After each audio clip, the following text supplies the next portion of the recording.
Alrighty, so pretty big hot topic in MMA as of recent. There's a certain fighter that has decided to unretire after a 13-day layoff because he was seen on the Nelk Boys. He was seen being a little intoxicated because of the Happy Dads. And they mentioned Tom Aspinall, and he stormed off. And the night after, he called Dana White saying he retired because he couldn't handle it. His retirement was covered at a UFC Baku event. And if you don't know where that is, neither the fuck do I. Okay? And that shows the significance of his retirement. Regardless, definitely was a drunken rage. We all know this. And, yeah. Don't know who I'm talking about. It's Jon Jones. Jon Jones has officially unretired. Whatever the fuck that means, because he's officially in the testing pool. God only knows if he'll test positive, alright? Again. And if you don't know what I'm referring to, Jon Jones has the record for being the youngest champion of all time in the UFC division. In the UFC, I should say. But he also has the record for the most tested positive drug tests. Not only on record, but if you go by off record and all the fighters talking about it, and if you don't know what I'm talking about, some great channels as of Ronin MMA and a bunch of other channels have covered this a lot more deeper than I will go in this video, but this is just a brief overview.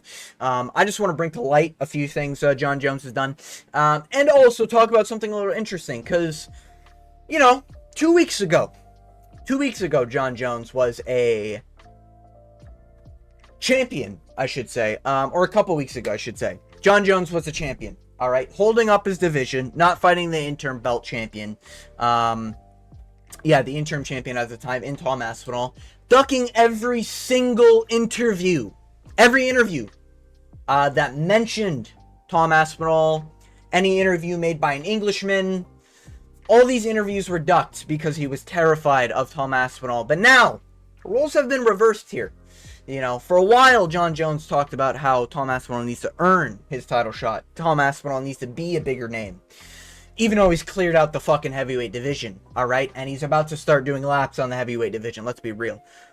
Regardless of that, what I find pretty interesting, alright, Mr. Jon Jones, is you are now a contender, alright? And I feel like no one's talking about it, okay? Tom Aspinall is now the current undisputed heavyweight champion. Just because Jon Jones unretired doesn't automatically give him championship status. Otherwise, when Henry Cejudo unretired, why wasn't he the bantamweight champion? Could it be because he's now a contender and he had to fight for the belt? And look how that went, alright? And while I do think it was a robbery decision, I think Henry Cejudo clearly did beat Aljamain Sterling. It was a close fight. You could give it to Aljo. I'm not too mad about that decision. However, Jon Jones now needs to make his case on why he deserves the title shot against Tom Aspinall. Alright, Tom Aspinall is on a killer win streak, okay? And his only loss is to Curtis Blaydes via knee injury. His knee blew out. Curtis Blaydes didn't do shit. Tom Aspinall's knee literally blew out. And that's about it. Now, you can say Tom Aspinall's been hit by a punch before, okay? Because he was hit by a punch in Sergey Pavlovich in that fight. He was hit by a punch with Curtis Blaydes, and that turned him on, and then he proceeded to knock out Curtis Blaydes. But in his UFC career, this guy's on a killing streak. You see all these round ones? That's not because there's only one round. That's because our king, Tom Aspinall, has been knocking out everyone in round one. Alright, there's 3 rounds if you're a little newer to the UFC. And look at this fucking crazy streak. Round one.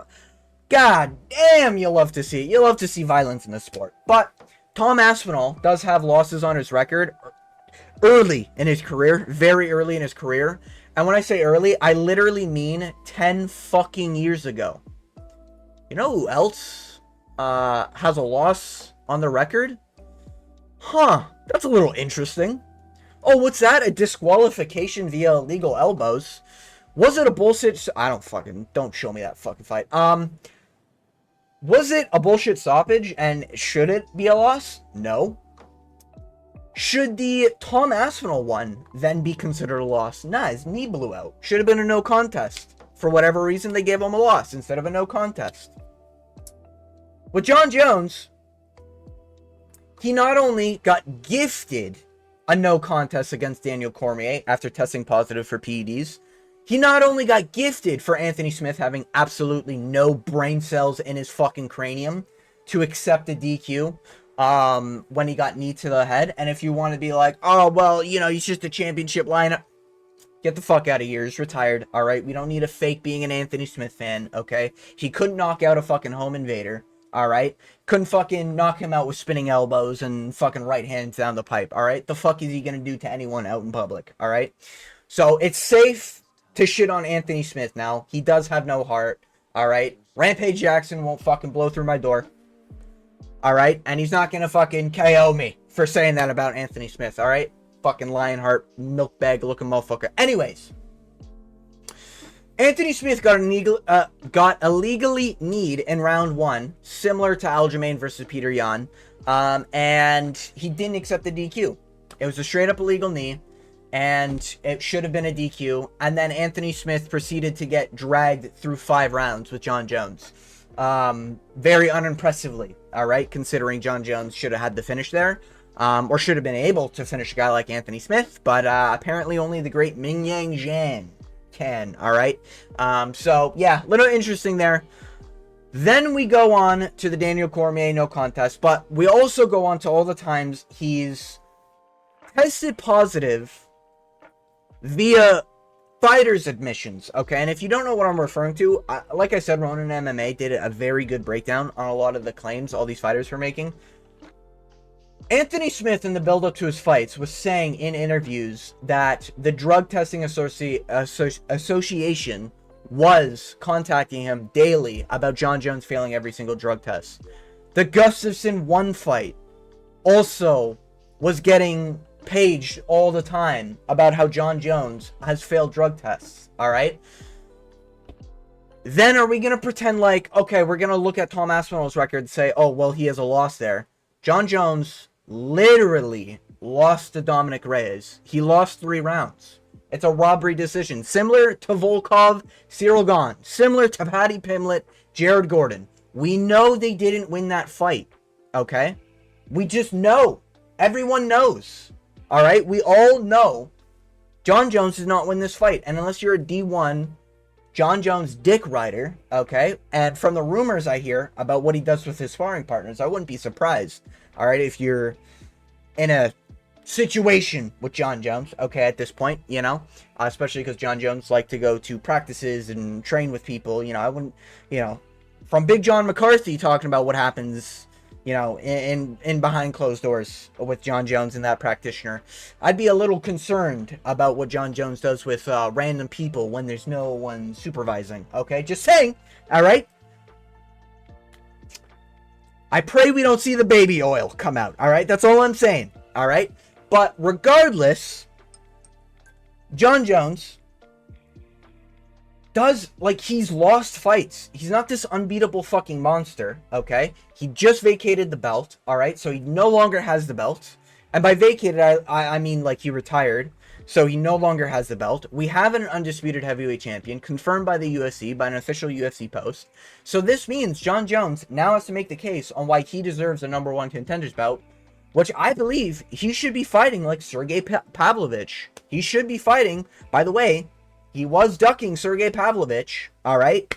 That was the short notice replacement if Stipe Jon Jones fight blew out. It was supposed to be Pavlovich in for whoever pulled out of that fight, but instead Jon Jones decided to hide away in his interesting situations. Before I rile up the drunk person.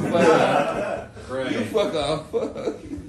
So wait, are you're an audience member, right? Uh-huh. Are you a little drunk, I assume? Un poquito. Un poquito? I would say is I want your hair shit. I want a good white joke. Like I want a white guy to give me the best. So while Jon Jones is busy going around at certain bars, okay, comedian bars, and putting his hands in the pants of men beside him while having a wife and kids, alright? Not fighting in his division while holding the championship belt, ducking contenders like Sergey Pavlovich, alright? We all know he was terrified, alright?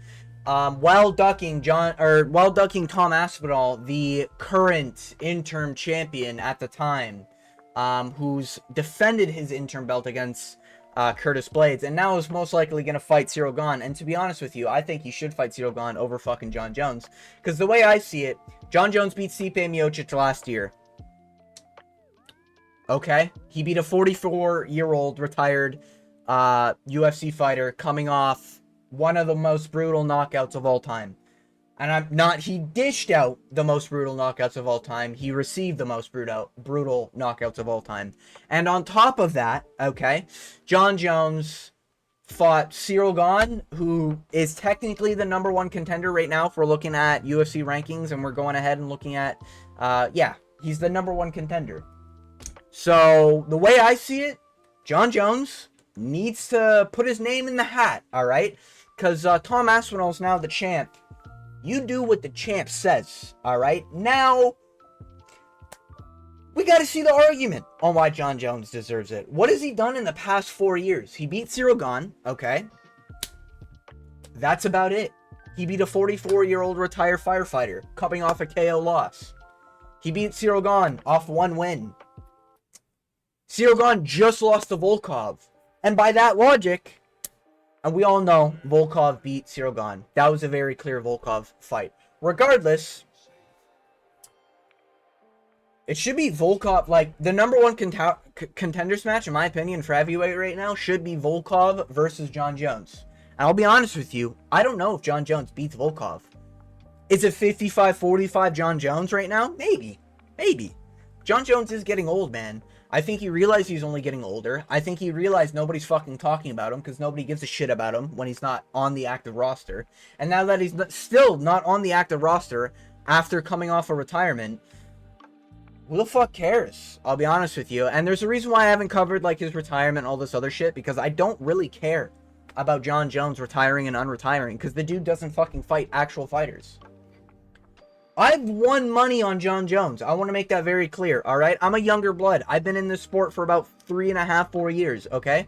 I've won money on John Jones beating Cyril Gane. I put like 50 on John Jones beating Cyril Gane, something like that. And at the time, it was even money. Or he might have even been the underdog. Which, crazy times. 3-year layoff makes sense. And goes to show how shit John Jones is to be a pick'em in Cyril Gane fight, which is very interesting. But regardless, alright, Cyril Gane doesn't know how to grapple. Alright, Francis Ngannou on one leg was able to out-grapple him. John Jones looks like shit in his last performance, and in my opinion, he's done nothing. In like 5 years, what was his last light heavyweight fight? It was Dominic Reyes, that we all clearly saw him lose, and that was 5 years ago. Like, he's done literally nothing. I think he needs to earn a title shot, guys. I'll be honest, alright? And whatever our king Tom Aspinall wants, he gets, because there's a good argument he's the best fighter on the planet right now. I'm not talking skill for skill. I'm just talking if we're looking at pound for pound. Yes, the pound for pound rankings is under the assumption that everyone's the same weight class, everything like that. But if we're talking like we put every single UFC fighter in one room, right now, Tom Aspinall is walking out of there, and everyone else is fucking dead. Alright? He's one of the biggest guys on the roster. He's a natural heavyweight, which is very rare, okay? So, don't get me wrong, heavyweights are shit, okay? But he's young, he's in his prime, he's finished everyone in round 1, except for Andrei Arlovsky in round 2.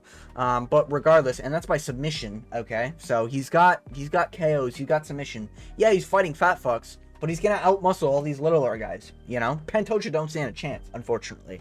Alright? Joshua Van, as much as we like him, okay, might have the best odds of beating Tom Aspinall, but he's not beating Tom Aspinall, okay? So there's a good argument that he is the baddest human on the planet right now. The baddest. You know? Because not all baddest human beings need to have fucking police reports, alright? And this is the last thing I wanted to get into. I kind of wanted to go over a few little things here. I didn't want to go too far into it because, again, I haven't been around for decades and decades. I don't give a fuck about John Jones stuff. But John Jones is a legit, terrible, piece of shit human being. And I want that to be known, alright? Not only does he have the most failed tests in drug tests in UFC history, Also, interesting stat. He's got more failed drug tests in the UFC than every champion currently combined in the UFC. So a little interesting there. And that's including Marab. All right. And that's impressive. But regardless, we have a little article here that was a few years ago. And this was Las Vegas police UFC Jon Jones was on an emotional roller coaster during domestic violence related arrest. No. Hey, this isn't the one where he beat the shit out of his wife and his kids were calling because his wife is in a bloody pulp. No. It's not that one. No. You're confusing. It's not the one where he was seen in a hit and run, hit that pregnant woman, and drove off while inebriated at night. It's not that one. And it's not the one where he was recently seen just a couple months ago, I want to say in February, something like that, where he was involved in another hit and run where he fled the scene after driving a car, I think, into someone's property or something like that, and the woman in the back or in the passenger seat called him. It wasn't that one, guys. We're talking about a different one here, just to get the picture, okay? UFC fighter Jon Jones allegedly, and this is the thing a Jon Jones Glazer is going to be looking at here, allegedly pulled a woman's hair and headbutted a police car hours after one of his fights was inducted into the UFC Hall of Fame last week. And this was 2021. All right, so this was a while ago, but I just wanted to get one of these out here, okay? An arrest report released Tuesday by Las Vegas Police Department lays out, and this is an arrest report released Tuesday. So this isn't alleged, this is factual, a police report, okay? The alleged is the hair pulling. I think we all know there was a little bit more than hair pulling that happened that night, okay? By the way, married with kids. Pulling hair on a woman, headbutting a police car, hit and run on a pregnant woman. Just saying, okay? Regardless, feel free to read this for yourself. I just found this roaming the internet. This is on ESPN.com, MMA story, this stuff. So one of these is an alleged, but I don't want you to focus on the alleged because the alleged is just a hair pulling. This is an actual, like, police report. This is, like, factual what happened. All right. And basically this whole thing was, little, in an interview at, that place, Palace Resort, the woman involved in the incident told police that Jones was a little physical with her. Touching the back of her head and pulling her hair, she said Jon Jones did not hit her. And this report dictates, she had little markings on her lip. She had, something else. There was blood on her clothes, okay? And she said, her lip was dry. And that's why there was markings and blood. So I feel really bad for what happened to this woman. There's it goes more in detail about Jon Jones slamming his head off the police car's hood. And I kind of want to mention this because I'm pretty sure this ties to the one that Jon Jones was seen in those YouTube shorts where he slams his head off the car hood, I guess. I believe it's actually this. As we can all agree, a black man can't drink. I think we can all agree this specific one can't be drinking anymore. Okay? Too many women get harmed. I do think Jon Jones is a legit piece of shit. I did a video a while ago going into Israel Adesanya's past when Israel got fucking dog walked by Dricus Duplessis, I want to say.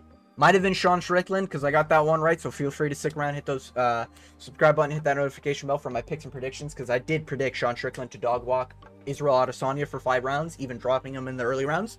One of my greatest predictions of all time, and I will die on that hill. Regardless, yeah, I just wanted to point this out. By the way, this is the YouTube channel I got it from, Las Vegas Reviews Journal. This is not edited footage. Jon Jones is like a convicted felon. He's got multiple felonies. I think it even says somewhere at the end here. It dictates more stuff, but yeah, it even says in this he's failed multiple PED drug tests. He had the testosterone levels of a castrated male. You can look into it a little bit more from More Plates, More Dates. I'm not the one who came up with all the facts, so I don't want to like bring it all in this video just in case I get copyrighted or something. But I just wanted to bring it to everyone's attention. Jon Jones is still a piece of shit. He's done piece of shit actions. I do think we still need to hold him accountable for all these actions till the end of time, to be honest with you. Because I think when you do shit this bad, you should be like, when you beat the shit out of your wife, I think you should be held accountable for that. When you beat the shit out of another woman and you're arrested for it and there's a police case out for it, you hit a pregnant woman at night. I don't give a fuck if you have a title fight and you chase down a burglar and you fucking body lock him and wait till the police come to get him and then go to your UFC fight. That doesn't redeem you beating the shit out of women. Just being honest. And I do think Jon Jones hasn't done enough to earn the title shot. So, I think, guys, Jon Jones is now a contender. We need to see what happens with the matchmaking. Just saying. All right, that's kind of my take. I just wanted to cover it a little bit here. This will probably be the only video I do on Jon Jones. I don't give a fuck about this guy at all. I'm just really talking about him because I want people to never forget, man. All right, good Lucas Tracy quote. Right, guys? No, I'm kidding. Obviously, that was from MMA Guru. Regardless, yeah. I just wanted to get this out there. So I want to thank you for watching, making it all the way into this video. And as always, I hope you have a good day.